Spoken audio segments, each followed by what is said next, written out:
पैसों की ताकत इतनी बड़ी है, हम लाख उससे दूरी बनाना चाहें, इस जीवन में पैसों की ताकत को, पैसों के महत्व को नकार नहीं सकते। बहुत तरह की आध्यात्मिक बातें हैं, बहुत तरह की सामाजिक बातें हैं कि धन जो है उसका मोल बस इस जीवन भर है। जीवन के खत्म होने के बाद इस धन दौलत शोहरत का कोई मोल नहीं है। इस जीवन के बाद क्या होना है, क्या नहीं होना है, ये हम में से किसी ने नहीं देखा है। हम बस ग्रंथों में पढ़ते हैं, किताबों में पढ़ते हैं और उस पढ़े हुए के हिसाब से अपनी अवधारणा बनाते हैं। तो मेरा ये कहना है, आपसे ये पूछना है कि जो व्यक्ति पैसों की अहमियत को नहीं मानते हैं, पैसों की अहमियत को नकारते हैं अपने विभिन्न तरह के कुतर्कों से, तो एक अमीर व्यक्ति भी जीवन जी रहा है और एक गरीब व्यक्ति भी जीवन जी रहा है। दोनों जीवन जी रहे हैं, दोनों का समय जो है एक साथ चल रहा है। घड़ी की सुइयां दोनों के लिए एक समान है। एक अमीर पूरी सुख सुविधा में, पूरे ऐशो आराम में अपना जीवन यापन कर रहा है और ठीक उसके विपरीत एक गरीब व्यक्ति 2 वक्त की रोटी के लिए तरस रहा है। उसको रहने के लिए एक अच्छा बिछावन नहीं है, उसको खाने के लिए 2 वक्त की रोटी नहीं है, उसको पहनने के लिए ढंग का कपड़ा नहीं है। ना रोटी है, ना कपड़ा है, ना मकान है।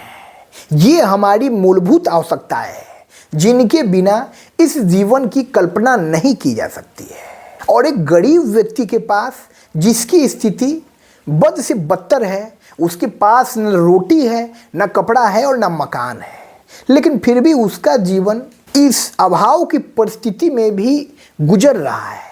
वो कहीं ना कहीं से रोटी की व्यवस्था कर रहा है, सड़क के किनारे ही चादर बिछाकर सो रहा है और फटे पुराने कपड़े पहनकर ही अपना जीवन बसर कर रहा है। तो ये है पैसों की ताकत।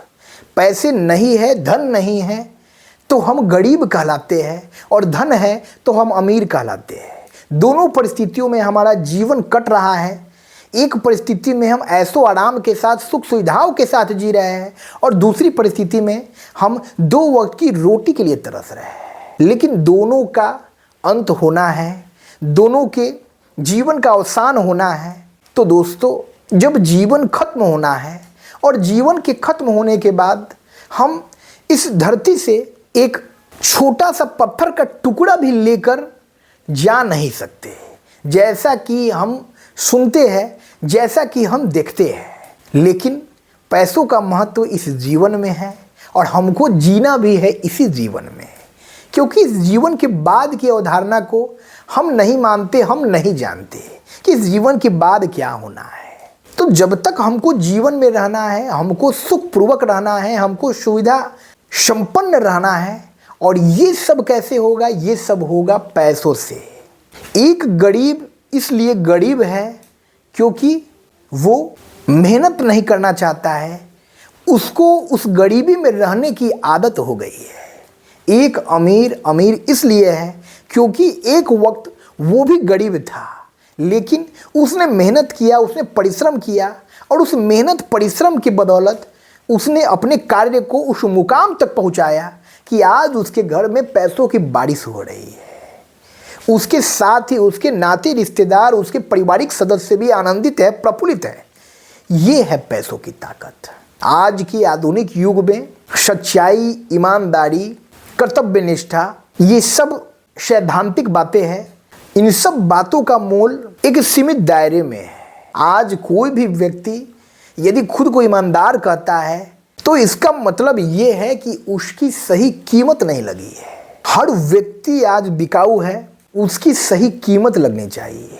हर व्यक्ति अवसर की तलाश में है कि कब मुझे अवसर मिले ताकि मैं भी गलत कार्य करके, मैं भी 2 नंबर के कार्य करके धन इकट्ठा कर सकूं। सबका लक्ष्य जो जहां है, जिस अवस्था में है, उसका लक्ष्य यही है कि मुझे धन इकट्ठा करना है। क्योंकि धन क्यों जरूरी है? धन इस जीवन को खुशहाली पूर्वक, सुविधा पूर्वक जीने के लिए बेहद जरूरी है। हमारे इस खराब स्वास्थ्य के इलाज के लिए धन की ज़रूरत है। हमारे बच्चों की पढ़ाई लिखाई के लिए धन की ज़रूरत है। हर कार्य में धन की ज़रूरत है। आज हमारी भावनाओं से किसी का जीवन नहीं चलता। हम यदि किसी गरीब के प्रति कुछ भावपूर्ण बातें कर देते हैं, उसको कुछ तसल्ली दे देते हैं, तो उससे उसका पेट नहीं भरने वाला है। यदि हम उसको धन की मदद करते हैं, पैसों की मदद करते हैं, तो वो मदद सबसे बड़ा है। आज हर बात, हर विचार, हर भावना, हर रिश्ता तराजू के एक ओर है तो दूसरी तरफ पैसे की ताकत है। और वो पैसे की ताकत इतनी है कि वो सारी विषय वस्तुओं को, सारी भावनाओं को, सारे रिश्तेदारों को खरीद सकता है। कड़वा है पर यही सत्य है। तो हमको भी जमाने के हिसाब से बनना है और हमको भी जमाने के हिसाब से खुद को बदलना होगा।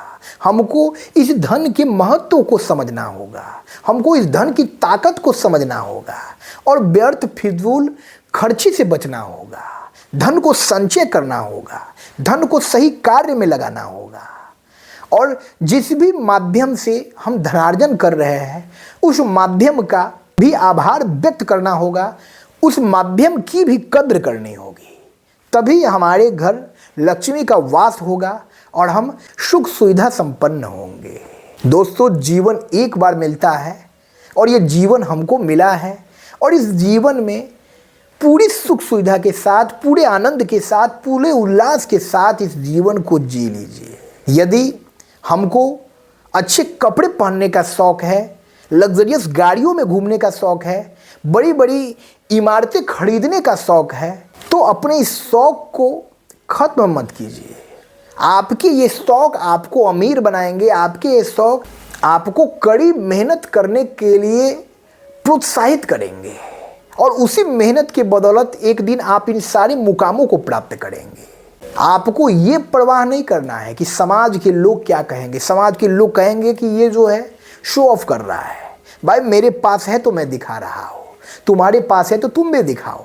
तो आपको मेहनत करना है, जिस भी कार्य में आप लगे हुए हैं मेहनत कीजिए और मेहनत करके एक ऐसा मुकाम बनाइए जीवन में ताकि आपके गरीब माता पिता, जो अपनी गरीब परिस्थिति में भी आपका पालन पोषण करके आपको आज उस लायक बनाए हैं, ताकि आप उनको इस दुनिया की सारी सुख सुविधाओं की वस्तुओं को दे सके। एक बेटे के लिए इससे बड़ा गौरव का क्षण नहीं हो सकता है कि वो अपने पिता को एक लग्जरियस कार गिफ्ट करे। और ये बस ख्याली पुलाव होने से नहीं होगा कि मैं अपने पिता को एक दिन एक महंगी कार गिफ्ट करूंगा, मैं अपने माता पिता को एक आलीशान बंगला गिफ्ट करूंगा। दोस्तों, आपके माता पिता ने अपना पूरा जीवन खत्म कर दिया आपको बनाने में और आज आपका वक्त है, आपको खुद को साबित करना है और आप जिस भी कार्य में लगे हैं, जो भी आपका लक्ष्य है, उस लक्ष्य की ओर मुखातिब होइए और एकाग्र होकर, शांतचित्त होकर अपने उस जीवन लक्ष्य को प्राप्त करने के लिए दिन रात एक कर दीजिए ताकि आप उस मुकाम तक पहुंच पाए, आप उस पद को प्राप्त कर ले और आपके जीवन में पैसों की कमी नहीं हो। जो कमी आपके अभिभावक देख चुके हैं वो कमी अब आपके जीवन में नहीं हो और आप उनको भी वो सारी सुख सुविधाएं दे सके जो सुख सुविधाएं वो अपने जीवन काल में नहीं देख सके, नहीं उपयोग कर पाए। तो दोस्तों, पैसों की ताकत जो है वो असीमित है और पैसों के महत्व को कभी भी नकारा नहीं जा सकता है।